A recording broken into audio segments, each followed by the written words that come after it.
আসসালামু আলাইকুম প্রিয় দর্শক। অন্য মঞ্চের আলোচনায় আপনাদের সকলকে আমন্ত্রণ জানাচ্ছি। আজ আমাদের সঙ্গে আলোচনার জন্য আমন্ত্রিত অতিথি হিসেবে আছেন অস্ট্রেলিয়ার সিডনি থেকে যুক্ত হয়েছেন লেখক ও কলামিস্ট জনাব অজয় দাশগুপ্ত। জনাব অজয় দাশগুপ্ত, আপনাকে স্বাগত জানাচ্ছি। ধন্যবাদ মাসুদ ভাই।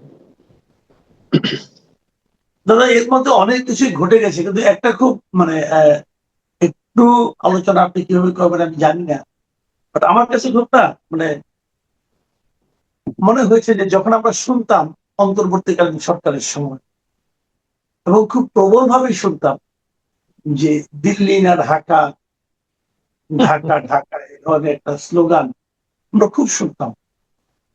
এবং এই স্লোগানের যে বিপরীত কোনো কিছু হতে পারে, অথবা এই স্লোগানটা যে অতি বাড়াবাড়ির মতো চলছে, অথবা এই স্লোগানটা যে আসলে বাস্তবতা কতটুকু, এটা নিয়ে তখন ওই সময় প্রশ্ন করার, সন্দেহ করার কোনো সাহস অনেক লোকেরই ছিল না। কারণ সন্দেহ করতে গেলেই আপনার মবের শিকার হওয়ার একটা আশঙ্কা ছিল। তো ওই সময়ে ভারতের সঙ্গে বাংলাদেশের সম্পর্ক একদম তলানিতে ছিল। আমরা দেখেছি উভয়কে আক্রমণ করে নানা ধরনের কথাবার্তা, তারাও আমাদের সম্পর্কে নানা ধরনের নেতিবাচক শব্দ উচ্চারণ করতো, আমাদের দিক থেকেও হতো। এরপরে ভারত আমাদের যে পর্যটন ভিসা যেটা আছে সেটা একেবারে বন্ধ করে দিল এক সময়। যেমন মেডিকেল ভিসাটা ছিল, মেডিকেল ভিসা, ব্যবসায়িক ভিসা এগুলি ছিল, কিন্তু পর্যটন ভিসাটা বন্ধ হয়ে গেল। গত 28 তারিখে পর্যটন ভিসাটা চালু করল। এবং আমি খুব কৌতুকের সঙ্গে লক্ষ্য করলাম যে প্রথম দিনে অনলাইনে তো অ্যাপ্লাই করতে হয়, প্রথম দিনে 24 ঘন্টায় 1,40,000-এরও বেশি লোক আবেদন করল একদিন। তো এটা কি ওই যে বহুল আলোচিত স্লোগান এবং একচেটিয়া ভাবে উচ্চারিত স্লোগান যে দিল্লি না ঢাকা, সেই স্লোগানের সঙ্গে একটু সাংঘর্ষিক মনে হচ্ছে না সাধারণ মানুষের এই যে প্রবণতাটা?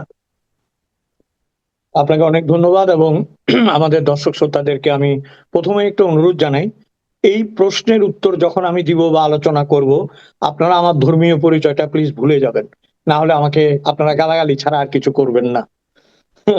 তা আমি প্রথমেই বলি আপনাকে যে আমাদের দেশের মানুষের ভারত সম্পর্কে ধারণা, আমি একটা ছোট্ট গল্প বলি আপনাকে। চট্টগ্রামে, জানি না আপনি চট্টগ্রামের ভাষা জানেন কিনা, কিন্তু জানাটা উচিত, যেহেতু আপনারা চট্টগ্রামের এমন একজনকে আমরা রাষ্ট্রের ক্ষমতায় দিয়েছিলাম যিনি 1.5 বছরে দিল্লি না ঢাকা স্লোগান আমাদেরকে দিয়ে চলে গেছেন। তো চট্টগ্রামে এক সওদাগর বেরিয়ে এসছে ইন্ডিয়া থেকে। তো বলছে, বদ্দা হটে গেলেন, মানে আপনি কোথায় গিয়েছিলেন? তো বড় ভাই, বদ্দা মানে বড় ভাই, তো বদ্দা উত্তর দিচ্ছে, হদেক কিনে আগ্রা, দিল্লি, আজমির শরীফ ইন গেলাম নি, আইবার সময় তো ইন্ডিয়া ঘুরিয়ে আসি। মানে একটু আগ্রা, দিল্লি, আজমির শরীফ গিয়েছিলাম, আসার সময় ইন্ডিয়া ঘুরে এসেছি। মানে ইন্ডিয়া হচ্ছে পশ্চিমবঙ্গ, বুঝতে পারছি। বুঝছেন? কলকাতাটা হচ্ছে ইন্ডিয়া, বাকিগুলি আগ্রা, দিল্লি বা ইত্যাদি। এখন একটু একটু কথায় আসি। দেখেন, ইংরেজিতে একটা কথা আছে, you can change your friend but you cannot change your neighbour. বিশেষ করে যদি জিওগ্রাফিক্যাল নেইবার হয়, ওই দেশটিকে তো আপনি ধূলিসাৎ করতে পারেন না, এবং ওই দেশ কখনো যাবে না। যেমন আমরাও যাব না ভারতের কাছ থেকে, আমরাও থাকবো যতদিন এই ভূমির অস্তিত্ব আছে, যতদিন এই ভূমিতে একজন মানুষও বসবাস করে, ততক্ষণ ভারতের প্রতিবেশী আমরা, আরেকদিকে মিয়ানমারের প্রতিবেশী আমরা। এখন প্রশ্ন হচ্ছে, ভারতের সাথে আমেরিকার সাথে মেক্সিকো যেরকম, আমেরিকার সাথে ধরেন এই যে কি বলে এগুলোকে, বেলিজ, গুয়েটামালা, এই সমস্ত ছোট ছোট দেশ যেরকম, আমাদের সাথে ভারতের ওই রকম। কারণ আমরা অনেক ছোট্ট একটা দেশ, আর ভারত 3 দিক থেকে আমাদেরকে ঘিরে রেখেছে, আর আছে বঙ্গোপসাগর। ঠিক আছে? তো এই বাস্তবতায় দিল্লি না ঢাকা এটা মুখরোচক স্লোগান হতে পারে, এটা তো আসলে এটা তো আসলে প্র্যাকটিক্যাল কোনো স্লোগান হতে পারে না। এবং এটা কেন দেয়া হয়েছিল, যারা দিয়েছিল আপনি খেয়াল করেন, এই কয়েকদিন আগে আমি দেখলাম হলুদ ট্যাক্সিতে বসে জামাতের একজন বিখ্যাত মানুষ, ওই যে সাতকানিয়ার জনাব উনি হলুদ ট্যাক্সিতে, জি, দিল্লি ঘুরে বেড়াচ্ছেন। এখন যদি আমি প্রশ্ন করি, হয়তো ওনারা বলবে দিল্লি না ঢাকা, আগে দিল্লিটা দেখে লই তারপরে না বুঝুম দিল্লি না ঢাকা। তাই না? দিল্লি দিল্লি না, দিল্লি কা লাড্ডু খানে ভি পস্তায়েঙ্গে, নেই খানে ভি পস্তায়েঙ্গে। তো না খেয়ে সে বুঝবে কি করে দিল্লি না ঢাকা? সিরিয়াস কথাটা কি জানেন? প্রত্যেক মানুষ হজ করতে পারে না, পয়সার অভাবে, শারীরিক অভাব, নানা বিষয় আছে। তারা একটু আজমির শরীফ ঘুরে আসতে চায়। এখন খাজা মঈনুদ্দিন চিশতি তো সকলের, সেখানে হিন্দুরা যায়, মুসলমানরা যায়, বৌদ্ধরা যায়, কৃপার জন্য যায়, আশীর্বাদের জন্য যায়, দোয়ার জন্য যায়। 1 নাম্বার।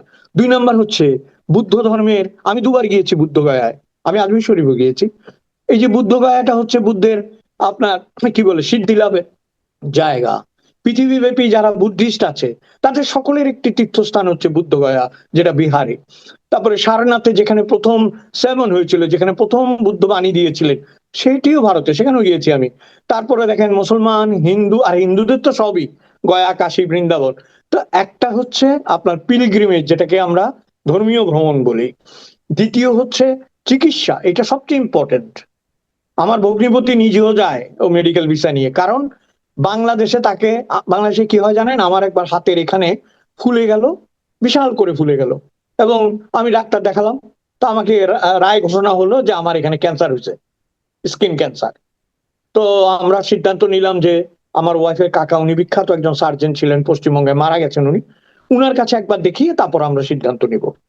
তো কয়েকদিন পরে আমি গেলাম ওখানে, উনাকে দেখালাম।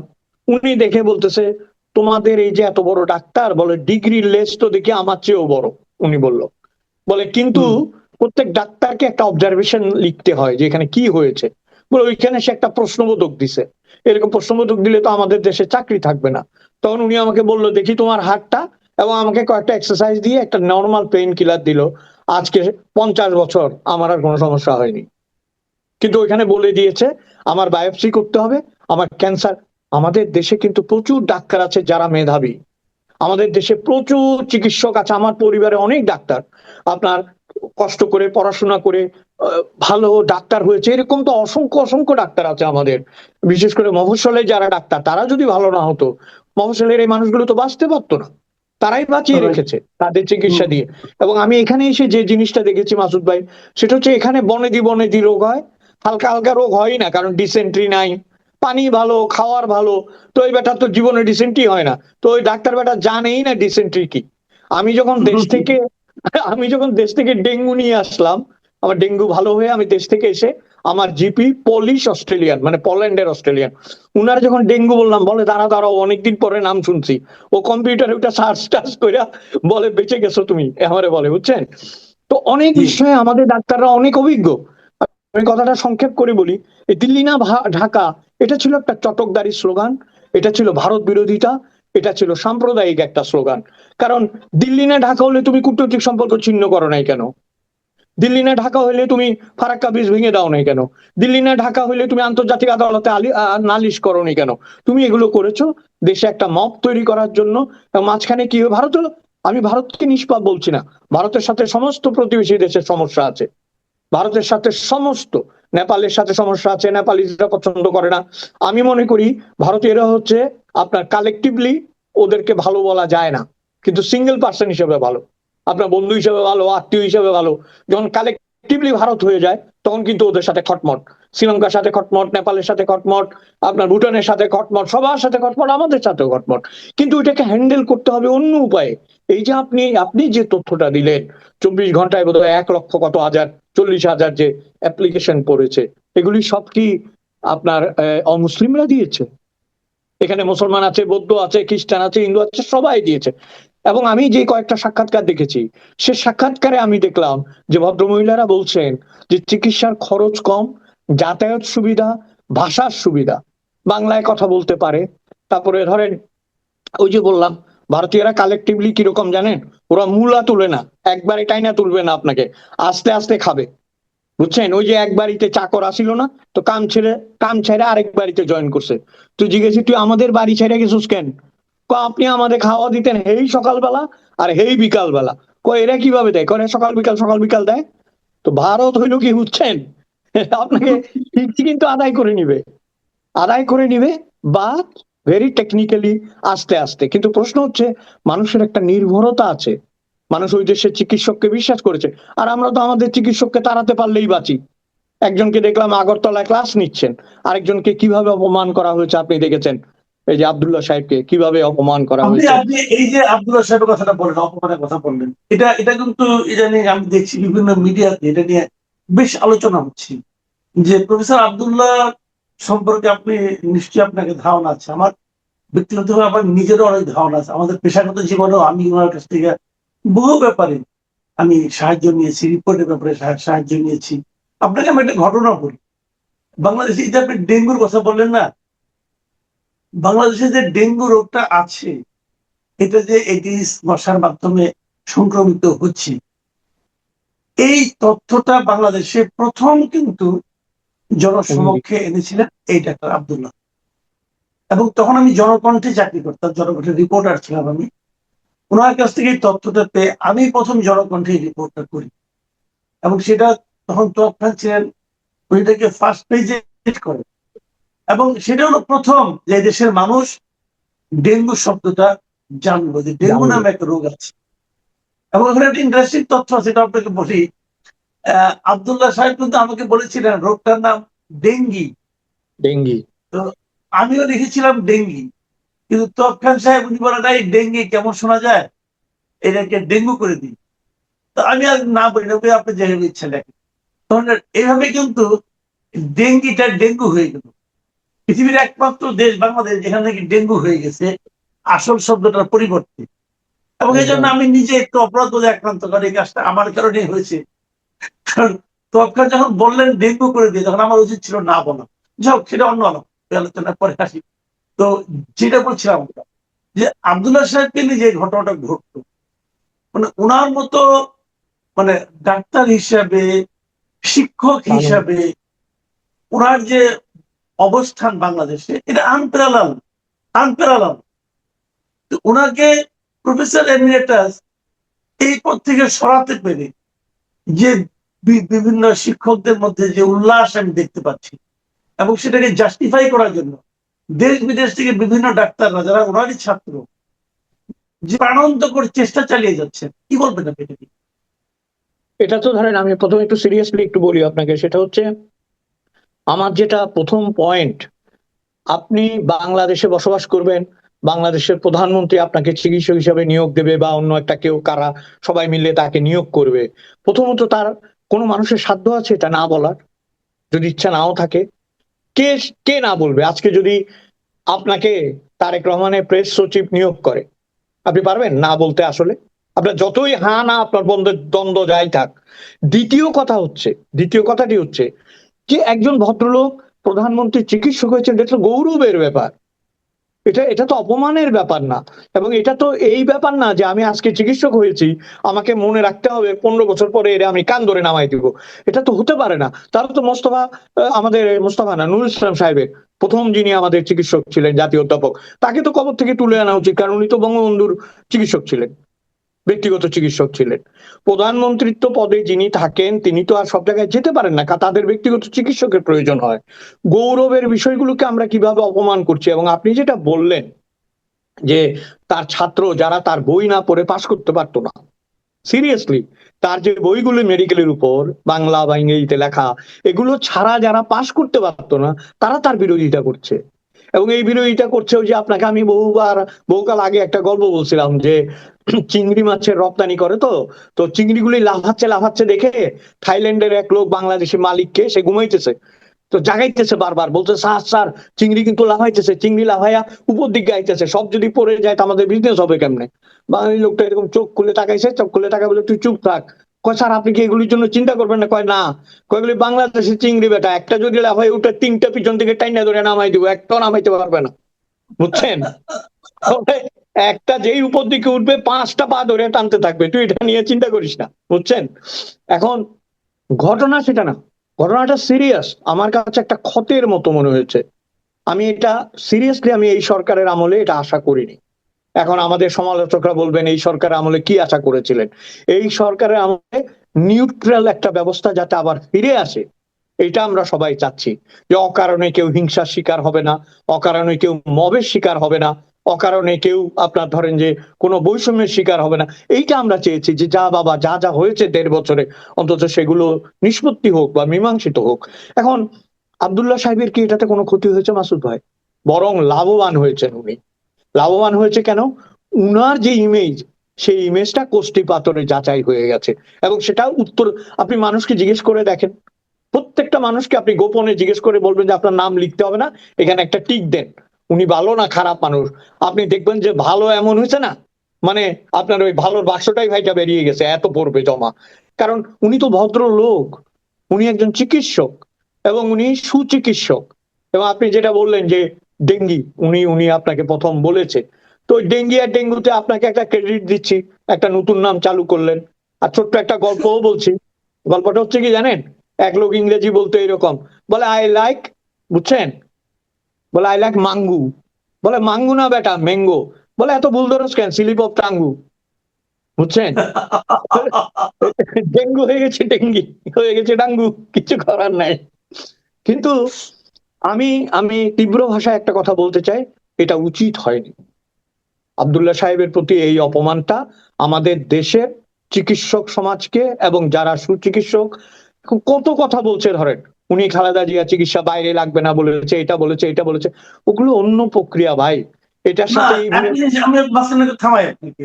উনি খালেদা জিয়ার চিকিৎসা বাইরে না হওয়ার ব্যাপারে বলেছিলেন, এই ধরনের কিছু কথা সোশ্যাল মিডিয়ায় আমি দেখতে পেয়েছি। এবং দেখে আমি ওনার একটা ইন্টারভিউ করেছিলাম 2 দিন আগে, আমার ওই যে অন্য মঞ্চ নামে এই এই এই অনুষ্ঠানেই, এই অন্য মঞ্চে আমি দেখেছি। প্রচারিত হয়েছে। ওখানে আমি জিজ্ঞাসা করেছিলাম যে আপনি নাকি, আপনার বিরুদ্ধে অভিযোগ, আপনি খালেদা জিয়ার চিকিৎসা বিদেশে হোক, এটা নাকি আপনি বলেছেন যে প্রয়োজন নাই। উনি আমাকে যেটা জবাবে বললেন, এটা সর্বৈব মিথ্যা কথা। উনি বললেন যে আমাকে জিজ্ঞাসা করা হয়েছিল, আমি বলেছিলাম যে একজন রুগী কোথায় চিকিৎসা হবে, এটা রুগীর যদি আস্থা না থাকে তাহলে বড় হাসপাতালে নেওয়াটাও ঠিক না। রুগীর যেখানে আস্থা আছে সেখানেই যাওয়া উচিত। কিন্তু আমি তো স্পষ্ট করে বলে দিয়েছি যে রুগীর যদি আস্থা থাকে যে আমি দেশের বাইরে চিকিৎসা করাবো, তাহলে তাকে সেখানেই নাও। তার মানে কি, ওনার বিরুদ্ধে কিন্তু প্রচারণা চলছে, মিথ্যা প্রচারণাগুলি চলছে। আর এখানে আরেকটা কথা আমি আপনাকে একটু জিজ্ঞাসাই করি, যে এই যে উনি, ওনার বিরুদ্ধে যে অভিযোগটা, ওইটা তো মুখে বলে না, বাট আমরা তো বুঝি যে উনি শেখ হাসিনার চিকিৎসক ছিলেন। তাহলে এখন তো তাহলে আমার তো মনে হয় তারেক রহমানের কেউ ব্যক্তিগত চিকিৎসক হতে চাইবেন না কোন ডাক্তার, কারণ ওনারা তো চিন্তা করবেন পরিণতির কথা। সেটাই তো আমি আপনাকে শুরুতে বললাম, যে আমি যদি এখন মনে করেন জামাতের আমিরের চিকিৎসক হই, আপনি যদি তারেক রহমানের চিকিৎসক হন, আপনার আমার ভবিষ্যৎ অন্ধকার, তাই না?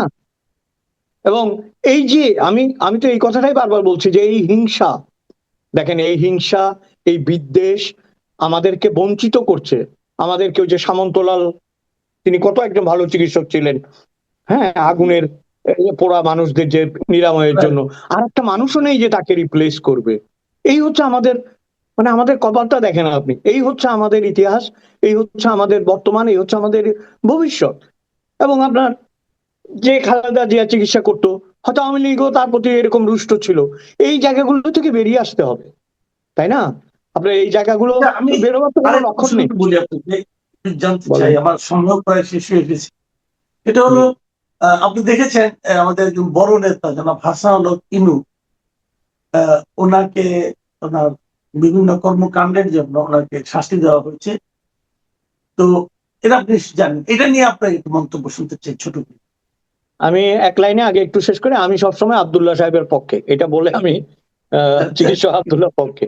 এখন আমি যেটা বলতে চাচ্ছি যে দেখুন, হাসানুল হক ইনু সম্পর্কে আমার একটু মিশ্র প্রতিক্রিয়া আছে। এখন বিচার ঠিক মতো হয়েছে কিনা, বিচারে যেগুলি প্রমাণিত হয়েছে কিনা, এগুলি নিয়ে আমি কোনো কথা বলবো না, কারণ এগুলো আইনের ব্যাপার, আইন ও বিচার বিভাগের ব্যাপার।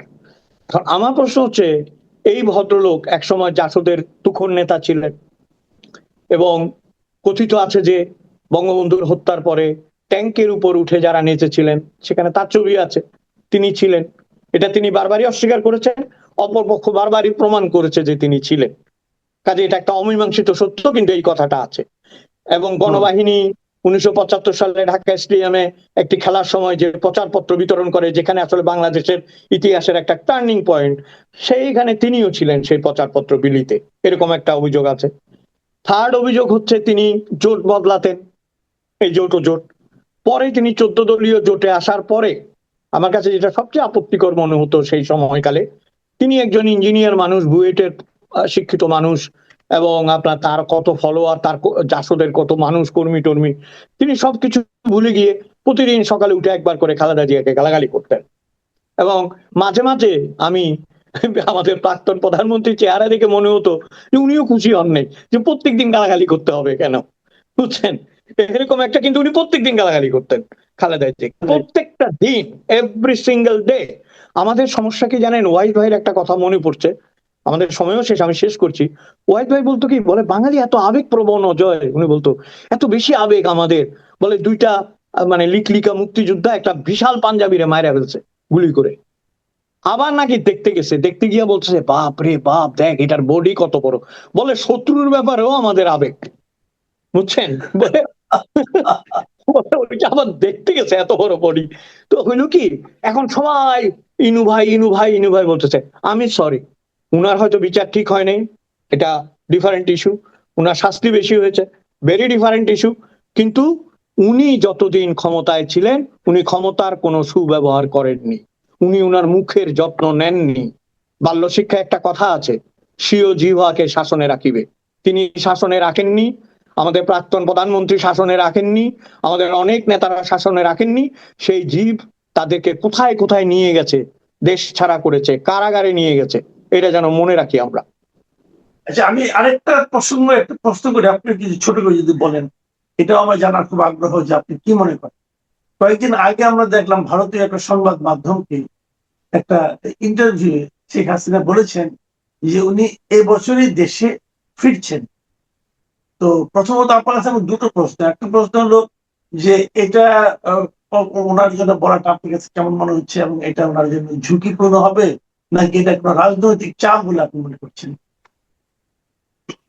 আমার কাছে মনে হচ্ছে, ধরেন যে এই ধরনের কথা উনি কিন্তু আগেও বলেছেন যে আমি অবশ্যই ফিরে আসবো, চিরেই ফিরে আসবো, এবং আবার এখন প্রচার দেখছি উনি এই বছরে কত একটা মাস্টার বলছে ফিরে আসবে।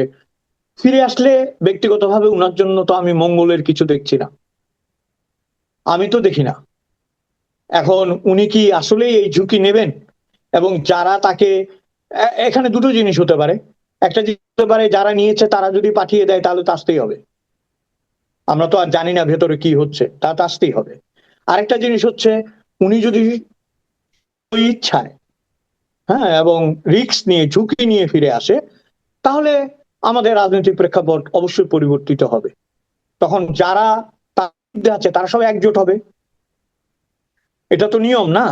যখনই আমার ইমিডিয়েট শত্রু এসে হাজির হবে, আমার চেয়ে শক্তিশালী বা আমার সমান, তখন আমরা সবাই একজোট হয়ে যাব, কারণ আমরা তাকে ঠেকাতে হবে। সেই লোডটা কি আসলে আওয়ামী লীগ নিতে পারবে এখন? সেই জায়গায় কি আওয়ামী লীগ আছে? সেই গ্রাউন্ড ওয়ার্ক কি তারা করেছে? তাদের তো এখন পর্যন্ত কোনো বড় মিছিলও করতে পারে নাই তারা। অবশ্যই আওয়ামী লীগের সমর্থন আছে, অবশ্যই আওয়ামী লীগ একটি শক্তিশালী দল, এবং অবশ্যই আওয়ামী লীগ মানে গ্রাস রুটেড একটা দল যাদের কোটি কোটি মানুষ আছে, কিন্তু সেই মানুষকে মোবিলাইজ করার যে ক্ষমতা এবং মাঠে নিয়ে আসা, রাস্তায় নামিয়ে আনার যে ক্ষমতা, উনি আসলেই যে সেরকম কিছু হবে আমি এটা মনে করতে পারছি না।